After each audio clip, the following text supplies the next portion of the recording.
Está no ar. Gente que Fala. O melhor programa de debates do rádio brasileiro. Gente que Fala.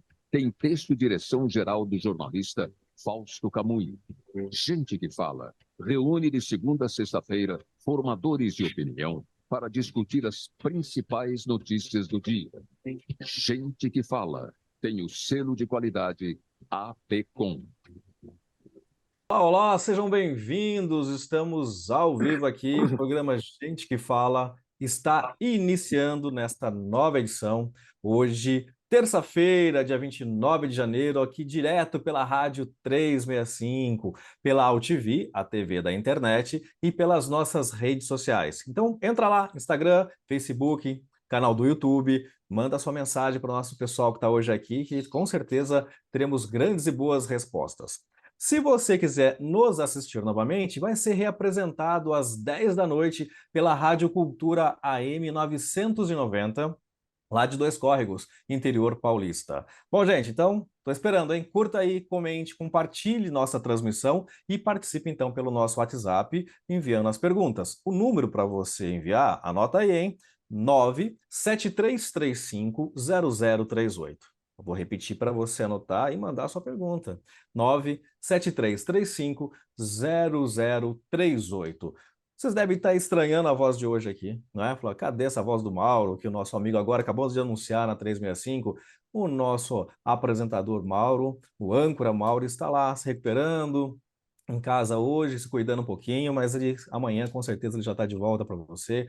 Mauro, olha, quero dar um abraço e nossa torcida para você ficar bom rapidinho. Enquanto isso, eu, Ricardo Godoy, vou conversar com os nossos grandes amigos que hoje vão falar de temas, ó, preste atenção que o assunto é sério. Então, quero já agradecer a presença do advogado e ex-vereador Mário Covas Neto. Mário Covas, bom dia.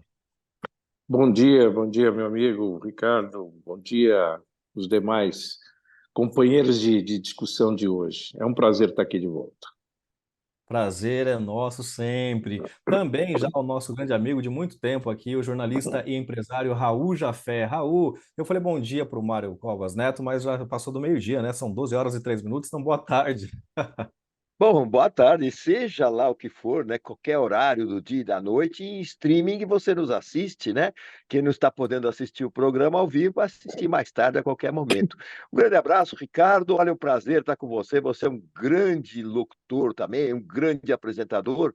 E é aquela história do time de futebol, né? Que sai um craque e entra outro, né? Isso que é bom, né? É o que todo técnico sonha. Abraço ao Mauro Friesman, né? Mauro. Aquele torresminho que você comeu ontem, eu falei para você não exagerar. Exagerou, agora tá aí, né?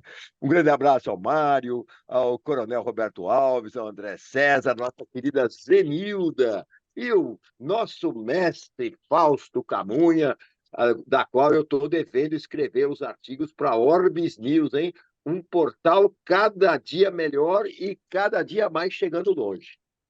Exatamente, ó, legal, hein? Legal que aí a gente já, o Fausto nos assistindo agora, vai ficar mais contente aí com a tua promessa, hein, Raul? Estamos esperando, com certeza. Sem E dúvida. também, e já adiantado pelo Raul, o cientista político André César, sócio da Hold Assessoria Legislativa. André, boa tarde.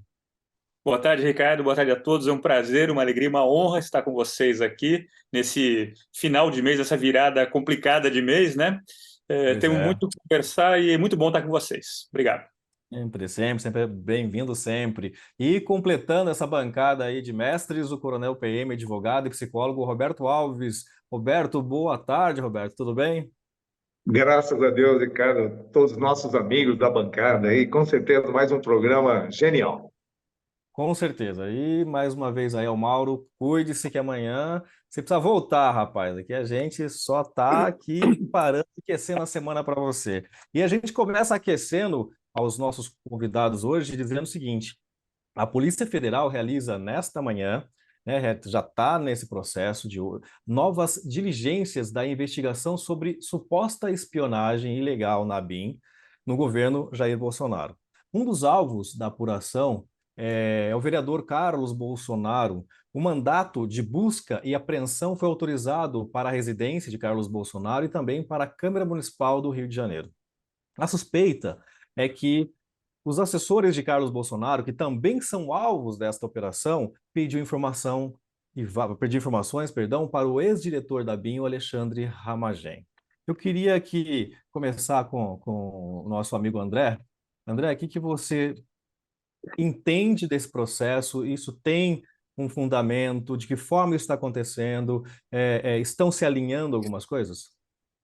Olha, na verdade, o que nós temos é a continuidade de uma operação iniciada na semana passada com a Ramagem, né? Na quinta-feira, Operação Vigilância Aproximada, onde jogaram-se luzes em cima de alguns pontos meio nebulosos que estavam no entorno dessa suposta ABIN paralela. Quando você faz uma operação, e aí o Roberto pode me ajudar bastante nisso, eu imagino que você já tenha, não é um tiro no escuro, você já tem informações, você já tem uma investigação em curso, que é mais uma etapa posterior que você vai, né, com um mandado de busca e apreensão, ou até eventualmente de prisão, você vai nas casas, nos endereços dos supostamente envolvidos, né, e eventuais, eles sempre assim, supostamente eventual, porque você tem que provar, você tem que ter toda a averiguação, a apuração a fundo e o direito de defesa e tudo mais. Isso no Estado Democrático de Direito é assim, tem que ser assim. Então, só que não surpreende, na verdade, dada a proximidade em especial do Carlos Bolsonaro com o Ramagem, né, que era o personagem da semana passada, que fechamos a semana anterior com essa história. E lembrando que no início do governo Bolsonaro, até então aliado, o Gustavo Bebiano, figura central para a eleição do Bolsonaro em 2018, falava, olha, o Carlos Bolsonaro está falando em criar uma ABIN paralela. Então já estavam alguns sinais aí colocados aqui e ali. Agora, tem que esperar a apuração também, porque é fácil você jogar o cidadão, a pessoa, na fogueira, né? Esse é o perigo. Em tempos de redes sociais, é muito fácil. A notícia em tempo real complica isso. Então, nós, como analistas, temos que ter paciência, esperar, avaliar com calma, com tranquilidade, para evitar também eventuais injustiças, né? Você jogar um inocente, nós temos casos, eu sempre cito muito a questão da escola base, eu acho que é o caso clássico de onde você cometeu um crime com as pessoas envolvidas e gerou uma tragédia para aqueles nomes, né, para aquelas pessoas. Então, tem que ter muita atenção. Claro que você vem num crescendo, e no plano puramente político, o que acontece? Você só esgarça mais o ambiente, o debate fica ainda mais piorado, e a tal da polarização, que a gente chama agora de calcificação, né, só agudiza. Eu até escrevi um artigo agora cedo sobre isso, falando, o bolsonarismo e o petismo, o lulismo, como queira chamar, vão ficar cada vez mais sem dialogar, não vai. E isso é muito ruim para o país. A busca da tal terceira via, o entendimento, o meio, né, o centro da política, se faz mais e mais necessário. Então, é com preocupação que a gente vê esse início de semana, esse final de mês, como eu falei aqui no começo, esse início de semana, porque o desdobramento disso pode ser bastante grave.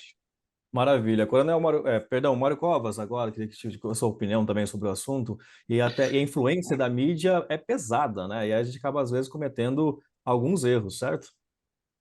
Sem dúvida nenhuma. Eu acho que as pessoas tomam partido.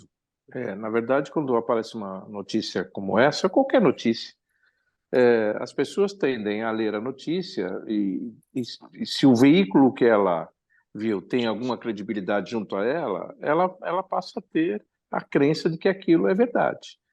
Ocorre que em investigações, você tem uma parte da investigação para você comprovar se aquela suspeita, porque você pode ter uma suspeita anônima, por exemplo. É a obrigação do agente investigador ir atrás para ver se aquilo é fato ou não. E ele pode chegar à conclusão no final que aquilo não era fato. Então, é preciso tomar um pouco de cuidado. Eu acho que nisso tudo tem que ter um pouco de cuidado. Acho que, de fato, do ponto de vista político, interessa muito para ambos os lados manter essa coisa nós e eles, Bolsonaro e Lula, esquerda, direita, enfim. Interessa porque isso faz com que dê oxigênio para ambos manterem a sua luta. Agora, eu queria fazer só uma observação assim.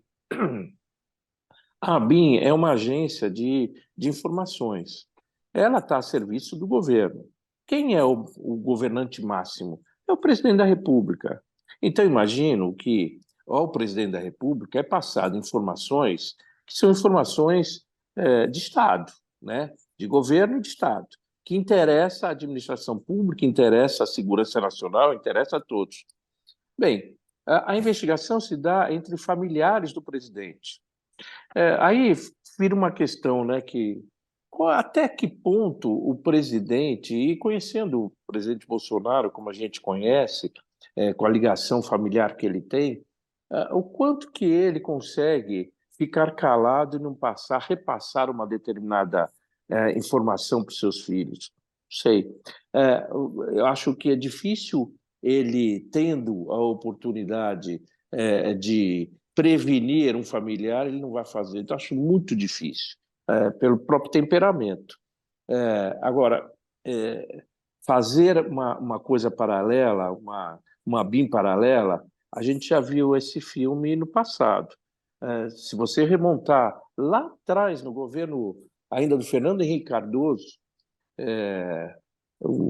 tinha um assessor direto dele, não sei se era chefe de gabinete ou assessor direto, que naquela época deu um baita do escândalo, chamando ele de o Corvo e tal, porque levantou-se suspeitas, que parece que no final não se comprovaram, de que ele utilizava essa agência de informações para exatamente obter informações de natureza política e não de natureza de governo gerencial de Estado, né? Enfim, então, eu acho que a gente tem que tomar um pouquinho de cuidado, observar essa coisa com cautela, porque a gente não sabe se isso é verdade ou se isso está a serviço de mais um movimento de natureza política.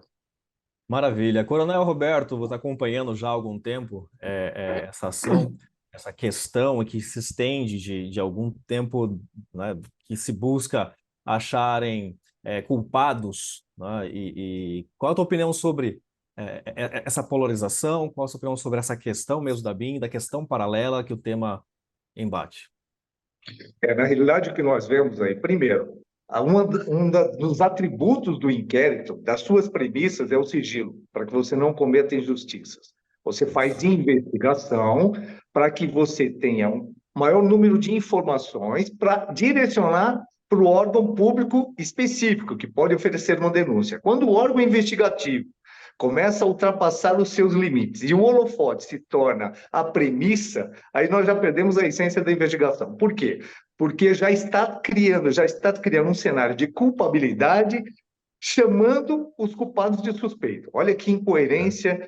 E quem é que vai investigar a Polícia Federal, que recentemente usou uma foto totalmente imprópria para justificar uma medida brusca, que é de você invadir a privacidade de qualquer pessoa. Então, veja só qual a preocupação da Justiça e o cenário de contraposição, para não dizer paradoxo.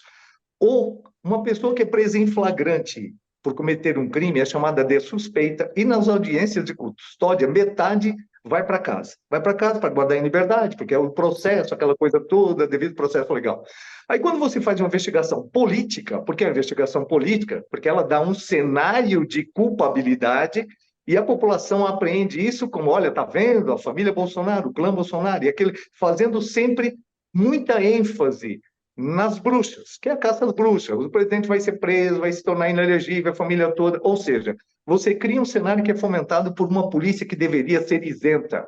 E a Polícia Federal ela vem perdendo essa credibilidade pelas atuações indevidas.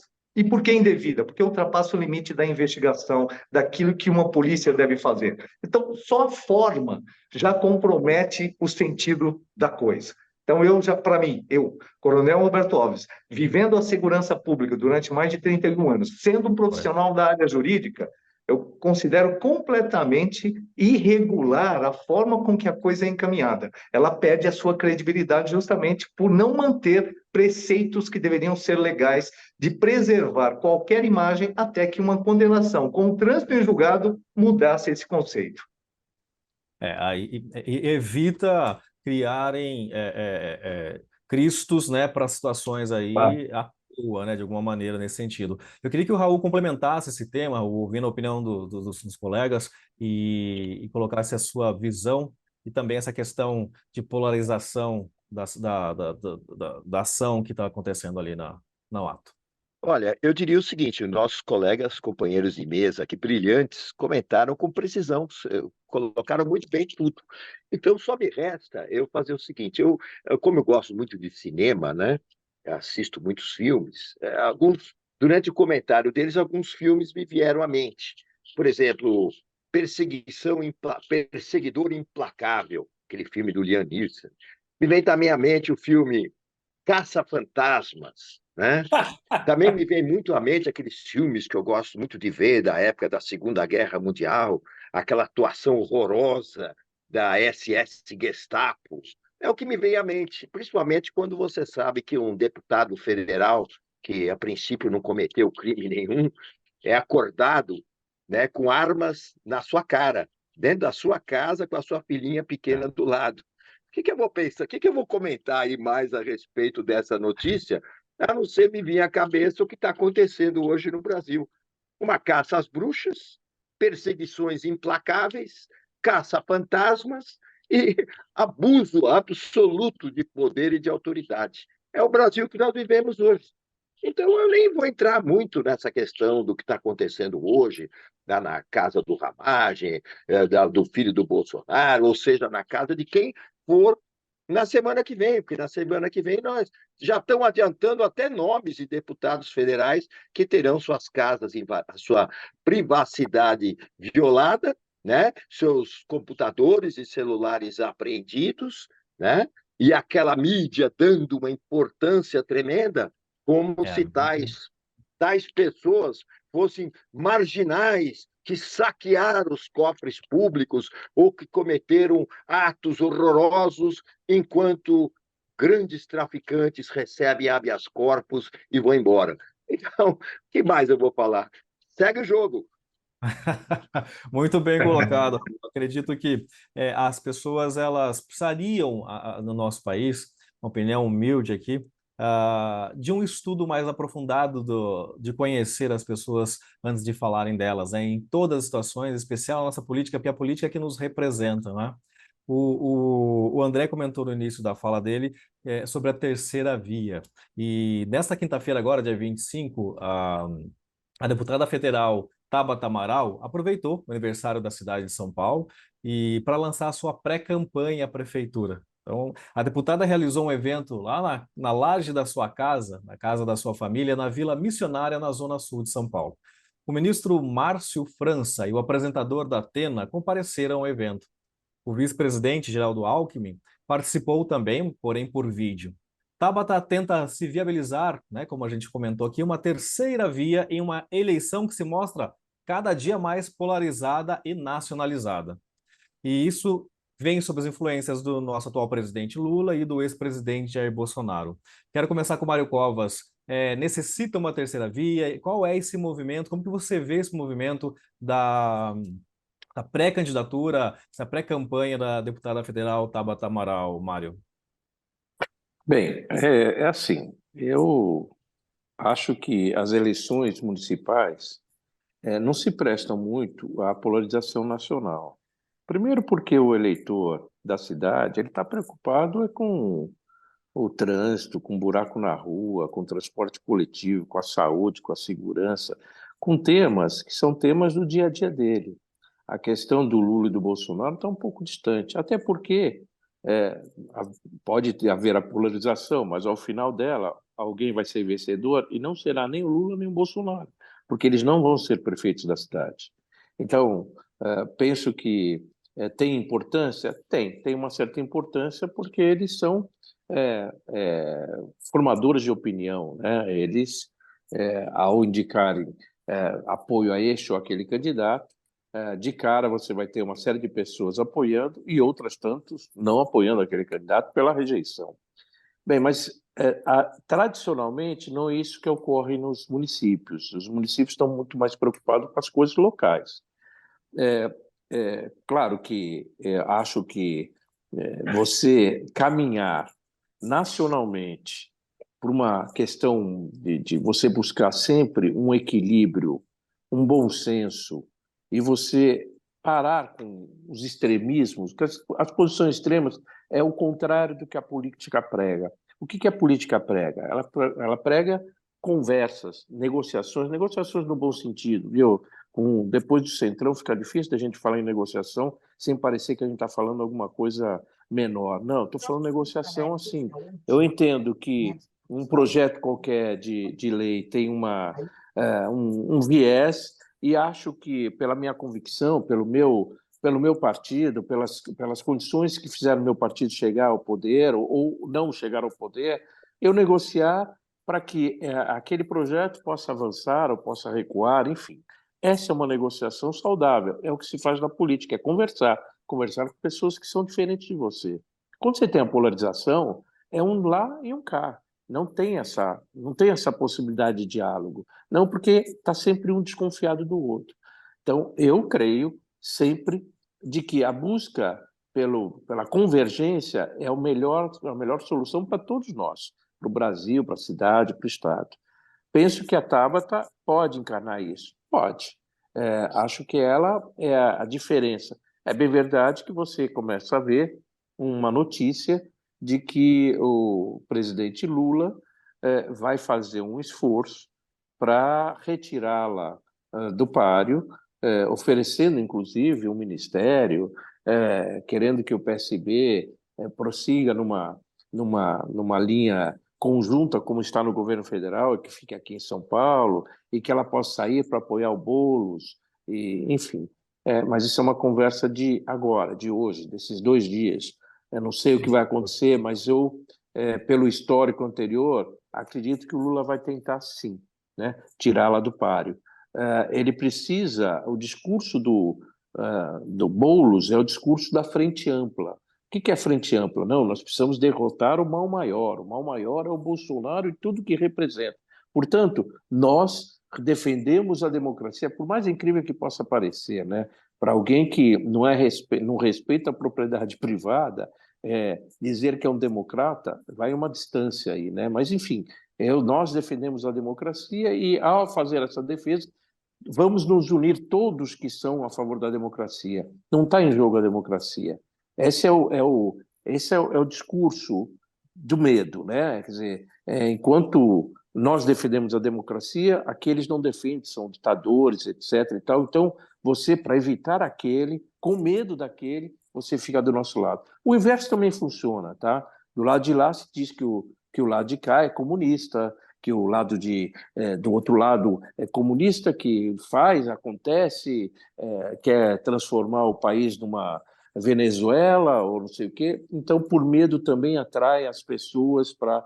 E eu acho que não é por aí nem uma coisa nem outra. Eu acho que a gente tem que buscar um consenso não, uma maioria de gente equilibrada, de gente que possa olhar o futuro e não ficar nessa briga eterna. Nós estamos vendo isso, não é nesse governo, não é no governo do Bolsonaro, isso já vem de algum tempo atrás. Serve essa polarização para essa briga continuar interminável, né?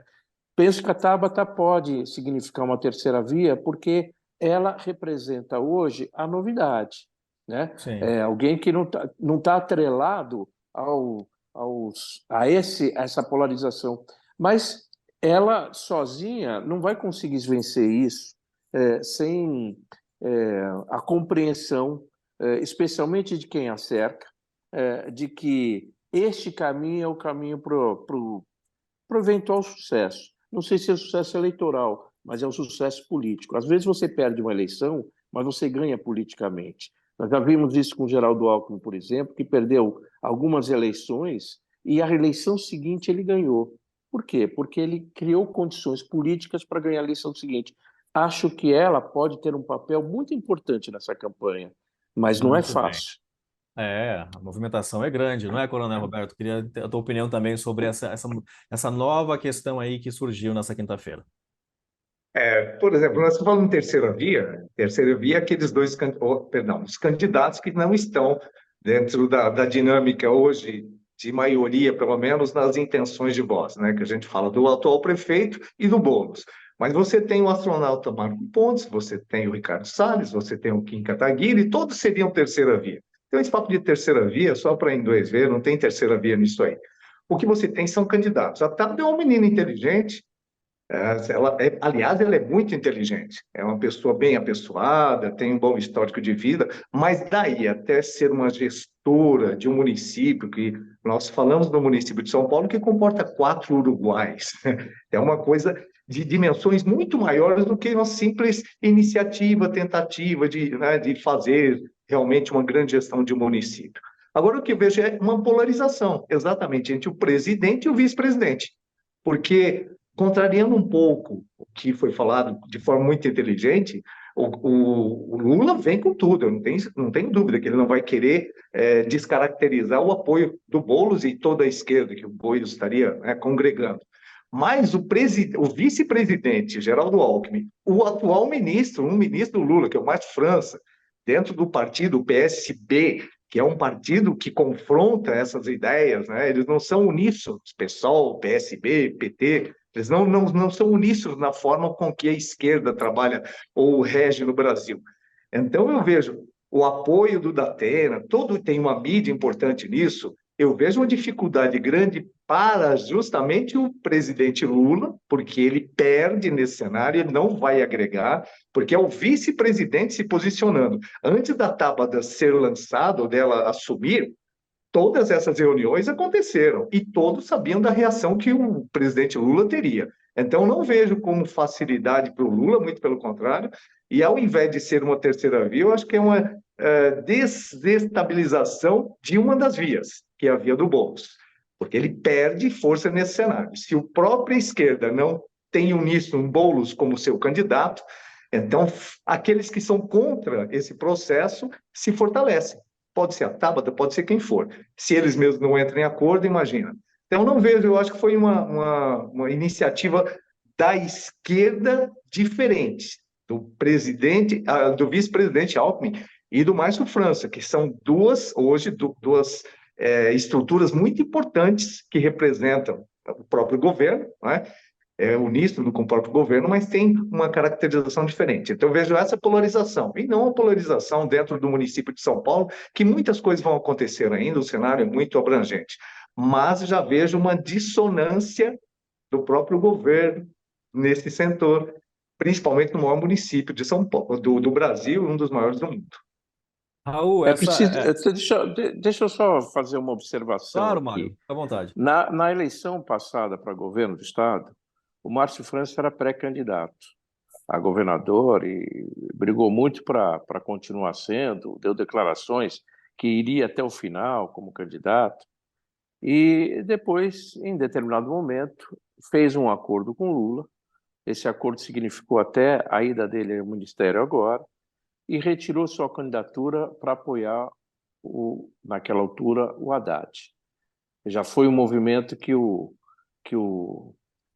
Lula fez à época. Ou seja, o PSB tentou, naquele momento, ter uma candidatura própria, ou quis ter uma candidatura própria, e acabou abrindo mão dessa candidatura para apoiar um candidato do Lula. Nessa altura, o Lula nem era o presidente, não é? Agora, ele como presidente tem muito mais força ainda, e aí eu acho que no entorno da Tabata vai ser muito sensível qualquer apelo do Lula nesse sentido. Não sei se nela própria. Eu tive com ela é absolutamente decidida a ser candidata e com muita convicção de que ela vai chegar lá. Enfim, Só que aí, eu né, nunca vi um candidato dizer que vai perder, mas eu vi ela com muita confiança. Enfim. O que eu acho, viu, Mário, a sua colocação foi muito boa, mas eu diria o seguinte: a grande verdade é que isso gera uma margem de negociação, como você mesmo praticamente deixou entender. Nessa história, o França se fortalece, porque tem um candidato que pode tirar votos do candidato do governo, então é uma forma de negociação.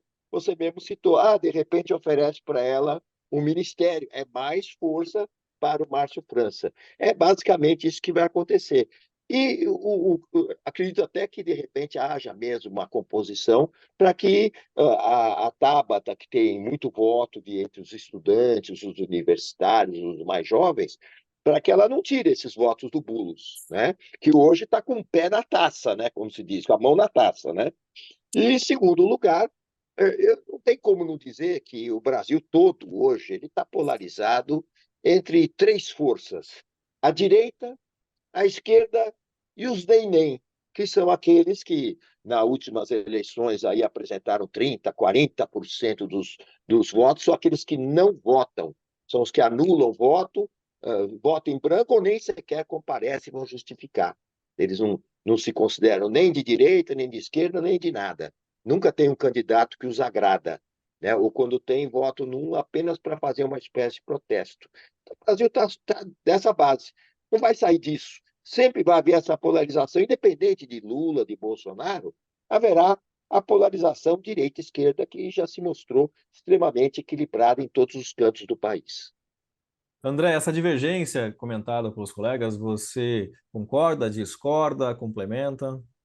Bom, o que me incomoda de saída, Ricardo, é a questão a polarização, calcificação, como queira chamar, ela interdita o debate, o real debate das necessidades. O que o Mário falou na abertura da fala dele, que eu gostei muito, achei muito interessante. O Lula e o Bolsonaro não vão ser prefeitos. Eles apoiam o candidato A, B, C, X, mas não vão. No limite, quem vai cuidar dos problemas da cidade, que são enormes, monstruosos, 4 Uruguais, né? São outros problemas locais ali do dia a dia da pessoa, do cidadão que sai de manhã para trabalhar e voltar à noite para casa com problemas de segurança, de buraco na rua e tudo mais, né? Então, esse é um ponto importante. Então, o debate essa polarização, ela só piora a qualidade do debate, que já vinha ruim, só vai piorando, né? Então, agora, a questão da alternativa, vamos mudar o nome, então, não é a terceira via, é uma alternativa, uma via outra que seja, né? Eu vejo essas forças, em especial hoje o grupo no poder, com o Lula à frente, o presidente Lula, dificulta a vida, as pretensões da Tabata e dos outros também. Então, nós poderemos ter uma crise interna, e concordo com vocês, uma crise no âmbito da esquerda mesmo, que hoje é o grupo dominante no Planalto e tudo mais, e isso pode gerar complicações no dia a dia do governo federal. Então, se você tentar nacionalizar demais a questão, uma cidade fundamental como São Paulo, você joga no Rio, joga BH e afins, Salvador, você pode gerar problemas de gestão no dia a dia da relação, inclusive, do presidente com o vice. Como é que o Alckmin vai como vai abordar a questão caso o presidente Lula tratore a candidata dele, a Tabata, que é a candidata do PSB, do partido dele, né?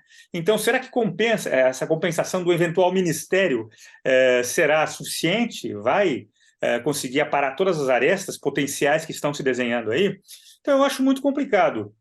Agora, é uma campanha que começa errada, uma pré-campanha que está aí saindo às ruas, que começa muito ruim, muito mal, e que não soluciona os problemas do dia a dia do cidadão paulistano. Essa é a verdade. Acho que é isso. Olha aí, então é polêmico mesmo essa situação, ela vem para movimentar esse cenário político, em especial aqui na maior cidade econômica do país, de certa forma, né? Gente, olha, o tema é tenso, né? As questões são importantes e o Brasil precisa andar. E a gente vai dar um intervalo bem rapidinho aqui para tomarmos uma água e já retornamos para mais um assunto aí importante. Até já. Toda ação estratégica de sucesso tem um componente fundamental, um instituto de pesquisas ético, rápido e preciso. Afinal, é ele que vai fornecer informação confiável, sem achismos e palpites. E isso, numa época de mudanças rápidas e repentinas, é fator crítico de sucesso. A Orbis é um instituto de pesquisas que une precisão e confiabilidade estatística com a mais alta tecnologia de pesquisas do mercado. Tem inteligência artificial, robótica, big data, entre outros recursos, para que você tenha uma informação correta, confiável, com o menor custo e no menor tempo possível. Na sua próxima ação, seja ela corporativa ou política, comece pela Orbis, porque com a informação correta você vai mais longe, mais rápido e com mais segurança. Estamos de volta aqui, 12 horas e 35 minutos, nesse programa bem intenso, no que diz respeito a queremos o melhor para o nosso país, para a nossa cidade. E conosco hoje, batendo esse papo bacana, o advogado, o ex-vereador Mauro Covas Neto, o jornalista e empresário Raul Jafé, o cientista político André César, sócio da Hold Assessoria Legislativa, o coronel PM, advogado e psicólogo Roberto Alves. Muito bem, agora o nosso próximo assunto vai falar mais um pouquinho sobre atritos, não é? O corte de 5,6 bilhões feito pelo presidente Lula nas emendas de comissão do Congresso Nacional criou um ruído na relação do governo com parte da sua base parlamentar. Deputados ligados ao Centrão se queixaram desta decisão e os interlocutores entraram em ação para não deixar a divergência avançar. A ministra do Planejamento, Simone Tebet, disse que o veto é provisório e sinalizou que ele vai ser revisto agora no mês de fevereiro. Eu vou voltar ao André, que está com a gente aqui, para que ele comente um pouquinho sobre essa questão do atrito, dessa divergência. Qual a tua opinião aí, André, sobre o que é o intuito desse processo?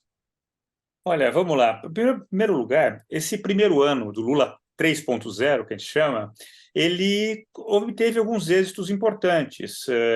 O novo marco fiscal, a reforma tributária, que há décadas e décadas e décadas a gente acompanhava e nunca avançava, né?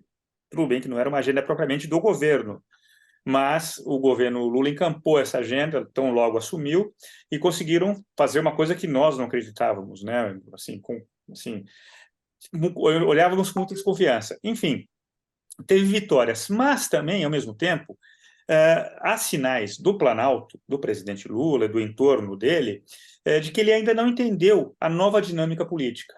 Os dois primeiros mandatos do presidente Lula, nos dois primeiros mandatos, o presidencialismo de coalizão era uma coisa bem dada, bem clara, bem sólida. Ó, você monta os blocos e vamos tocando, claro, com bases outras, né, de troca legítima, republicana, de dar espaço em ministério, em autarquias, em estatais e tudo mais, você vai negociando e vai tocando.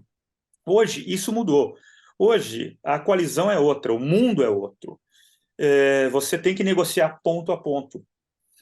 E parece que o presidente Lula ainda não tomou, então se inteirou totalmente desse novo movimento, dessa nova realidade.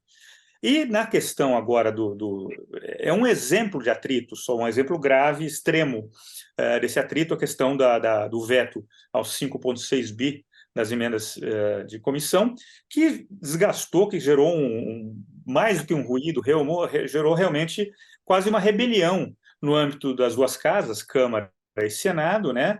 E você tem aliados reclamando, e você pensar, o Centrão é aliado, o Centrão está por conveniência, porque o Centrão é o Centrão.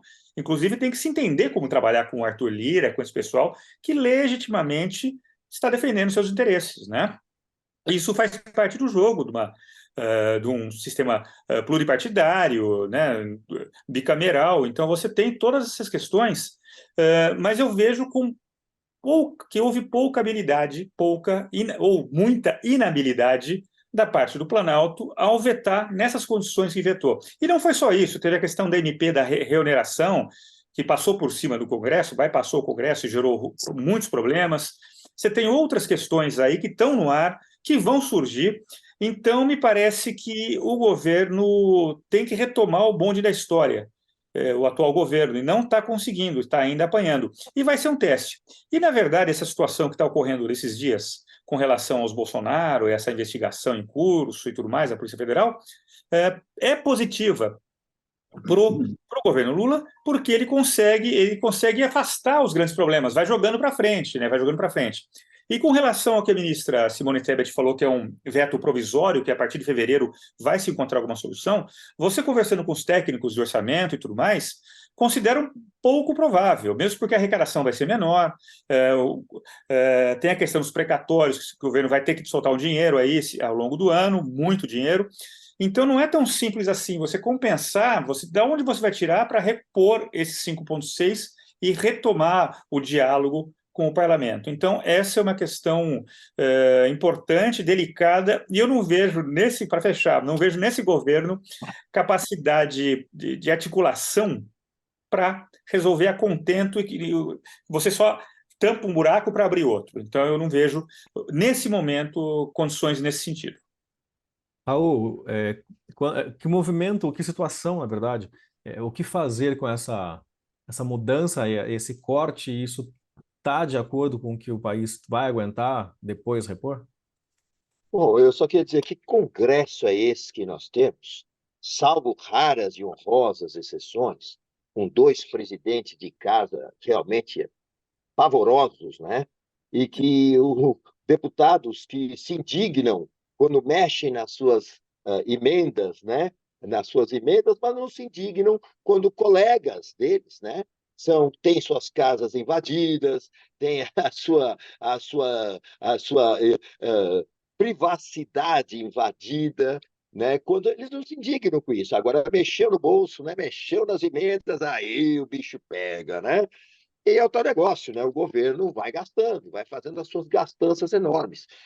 Foi citada que esse governo promoveu uma reforma tributária que não agradou ninguém, porque só serviu para aumentar, e vocês vão ver isso na prática, o quanto vai aumentar a arrecadação de impostos desse governo e vai prejudicar principalmente profissionais liberais e as próprias empresas, exatamente numa contramão do que se desejaria para uma reforma tributária.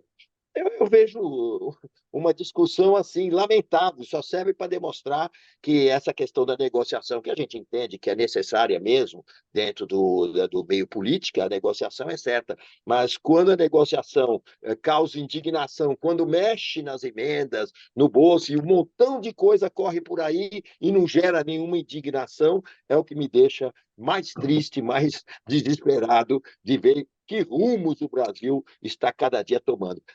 Eu até deixei de escrever um livro há alguns anos atrás que seria Brasil viaja ao fundo do poço, e tinha embaixo um senão.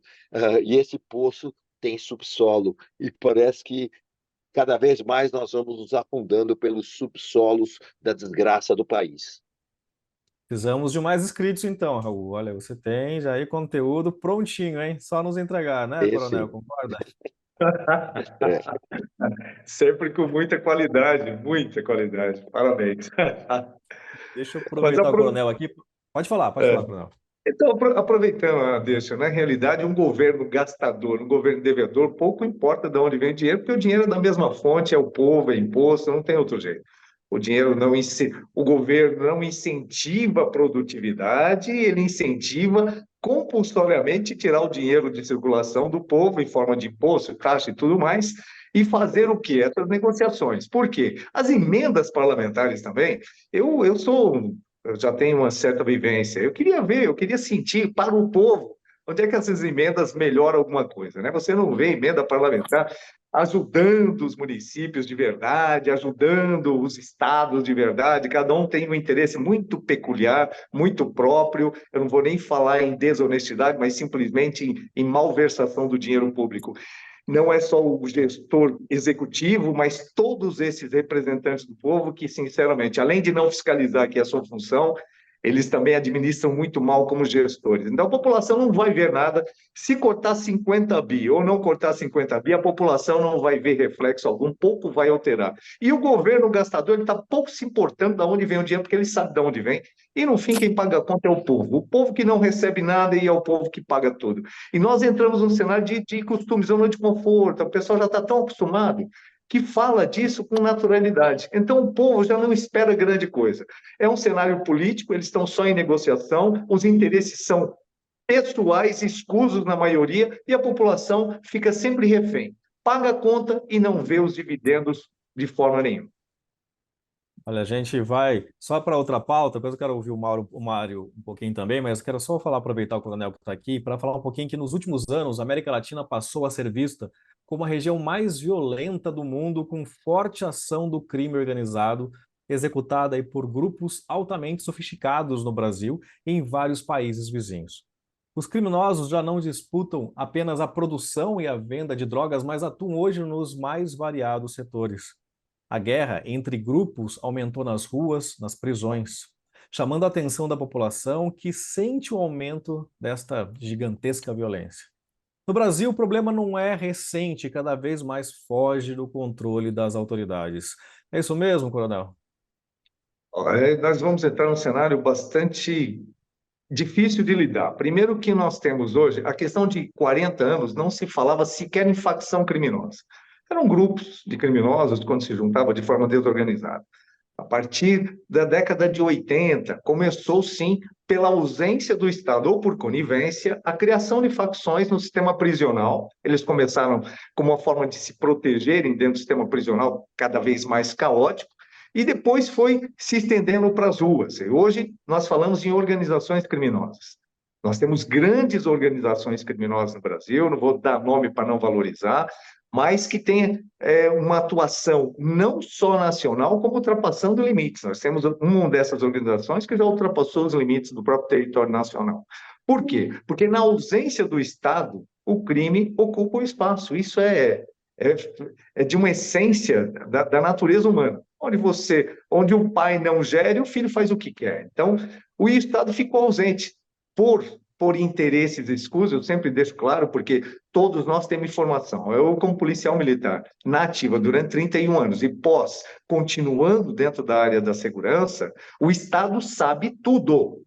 Polícia Federal, Polícia Civil, Polícia Militar, e se você for hoje num posto de gasolina e perguntar para qualquer trabalhador ali onde é que fica o ponto de droga daquela localidade, ele diz, indica, fala até o nome. Não é falta de informação, é falta de iniciativa.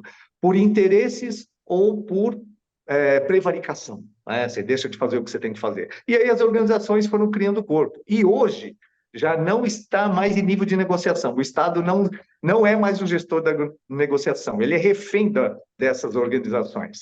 E ela está de forma organizada em todos os setores, seja no cenário político, de uma forma muito...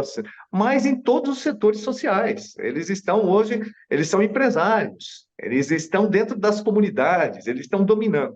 E aí você vê exemplos de gestão indevida, não só do setor do executivo, que é o responsável, mas do judiciário. Você pega uma DPF, por exemplo, em que um ministro que não conhece nada das resolve decidir que o Estado é proibido de atuar. O Estado é proibido de atuar em determinadas áreas.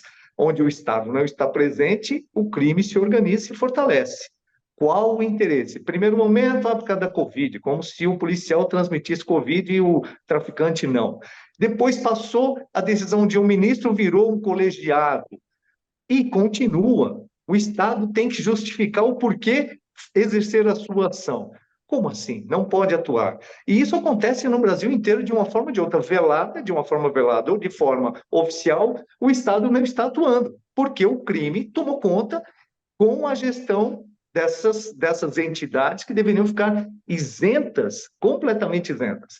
Então, nós temos uma falta de punibilidade. O criminoso não se sente punido. O sistema absorve e privilegia o criminoso. Ele é a vítima da sociedade. Faça o possível para um processo de desencarceramento ou ressocialização. Ao invés de buscar um processo de regeneração, a pessoa cumprir a pena para desestimular o cometimento de novas práticas, ele joga para a sociedade a responsabilidade da sociedade ressocializar o crime em vários cenários. Ou por indultos, ou por saidinhas, ou por tornozeleira eletrônica que o cara nem tornozeleira tem, não tem quem fiscalize, ou seja, libera o criminoso do processo, o criminoso não se sente punível, e aí ele vai se estimulando a novas práticas. Então o crime tomou conta na base e na cúpula, é estrutural, e sendo estrutural, se no maior país das Américas aqui, nós estamos da América Latina. No maior país isso acontece, o que vamos dizer dos demais países? São países, hoje você pega o México, por exemplo, é o país mais violento do mundo. Das 50 cidades mais violentas do mundo, 17 estão lá, com níveis absurdos, porque o narcotráfico domina completamente, e a inércia do Estado no combate a essas organizações fez com que o Estado ficasse refém. E isso é um processo que nós estamos caminhando. Então, se a notícia é ruim agora, ela tende a piorar se não houver um posicionamento duro, forte, ao invés de ficar fazendo pantomima e holofote em relação a alguns eventos, combater o criminoso de verdade. Enquanto as pessoas que cometem crime estão sendo preservadas até a sua condenação em trânsito julgado, aquela coisa que um absurdo, eu não vou nem comentar agora, mas eles estão na rua, ou eles estão nos presídios comandando as ruas. E esse é um cenário que qualquer pessoa leiga já identifica, não precisa ser um especialista. Muito bem, Eu eu só queria queria. fazer uma parte, se permite, Pode. só uma parte rápida. Claro, Raul, por favor. Não, corroborando com tudo que o coronel falou, eu só vou um pouco mais além. Eu vejo o seguinte, claro que segurança pública é atribuição do Estado, mas quando o Estado está totalmente incompetente para resolver a situação, eu fico me perguntando como é que as nossas Forças Armadas aceitam durante tantos anos, vem se formando exército do crime que usam armas até mais poderosas que as nossas próprias Forças Armadas. Alguém vai me falar que absurdo, isso aqui é segurança, é questão de Estado, repito. Mas acontece que nós devemos olhar o exemplo que está acontecendo recentemente no Equador, onde o governo lá resolveu enfrentar a ferro e fogo e imediatamente convocou as Forças Armadas e elas prontamente atenderam e estão lá agora numa guerra insana contra o narcotráfico. Esse comentário eu queria fazer. As nossas Forças Armadas continuam dormindo em berço esplêndido e vendo crescer violentamente essa criminalidade que já passou dos limites da criminalidade comum e já passou a ser grandes organizações do crime organizado. E, Roberto, você que é um especialista, um estudioso, eu acho que nós estamos muito próximos do caminho do México. O México, lógico, é reconhecido como grandes sequestradores, sequestro de empresários, sequestro de autoridades. Aquilo já se perdeu. E nós, no Brasil, estamos indo rapidamente para o mesmo caminho. Olha aí, É, gente, muitas perdão. dúvidas. Pode falar, Coronel, pode falar. Depois eu vou entrar nas perguntas para a gente poder. Para ser muito rápido agora para confirmar, porque é um assunto que leva. Mas é isso Ah, mesmo. O nosso caminho, o pessoal fala muito, compara ou critica o cenário externo, não é? Fala da Venezuela, do México, disso, aquilo. Mas nós vivemos essas realidades. Os governos cada vez mais sem autoridade legal. O que é autoridade? É a população, porque num país democrático quem manda é o povo. Aqui, e nas democracias que nós vemos na América Latina, o povo que se dane, o povo é o que é o último desse cenário. Então, ou o povo retoma o poder e é o povo que é o detentor, e as Forças Armadas têm que atender ao desejo do povo, independentemente de Constituição, porque a Constituição estaria elaborando a vontade do povo. Mas é um cenário muito mais amplo aí para outros programas. com certeza, e a gente espera vocês de volta para isso. Com o nosso amigo Mauro, que mais uma vez mandou um abraço para ele aqui, que está nos assistindo de casa lá, de um cômodo bem agradável, né, Mauro? Boas melhoras para você. A gente vai comentar rapidinho sobre até o cima das pautas, mas eu queria começar com o Mário, para ele responder para mim uma pergunta lá do Jaime, do Jardim Bonfioli, que sempre está com a gente. Ele quer saber o seguinte: a mudança de órgãos e repartições do governo do estado de São Paulo, do estado para o centro de São Paulo, é viável, ô Mário?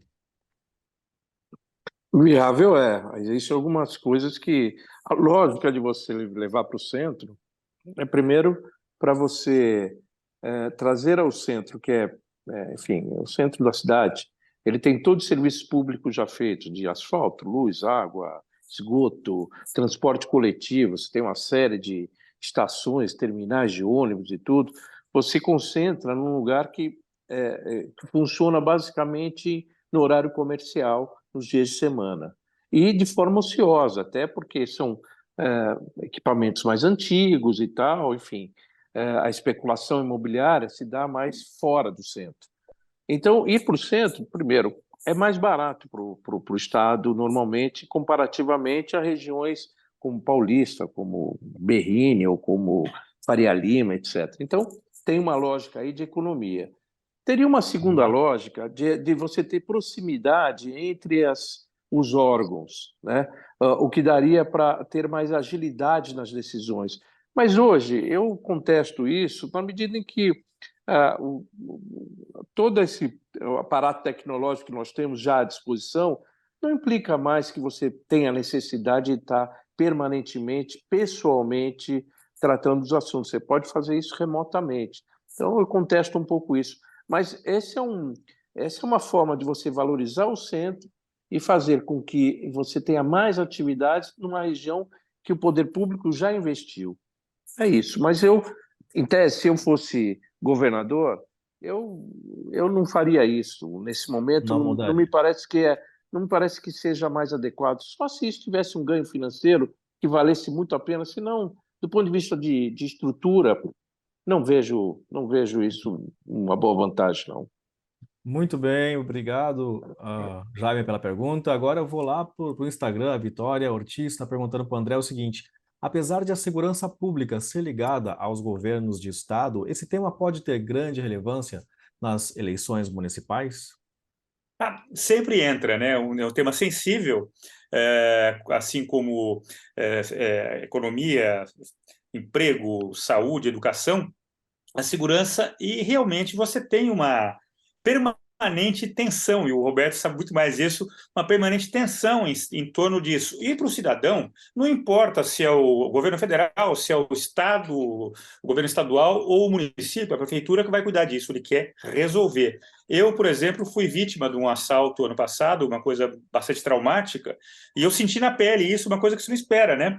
Então, de fato, é bastante sensível e vai entrar, e imagino que, inclusive, em especial nas grandes cidades, nas grandes metrópoles, seja abordado por determinadas candidaturas como um dos carros-chefe do discurso e das campanhas, né? Porque realmente você acaba atingindo setores importantes, segmentos importantes do eleitorado e pode fazer diferença, e ainda mais voltando para aquela questão dessa polarização que nós vemos no dia a dia do país.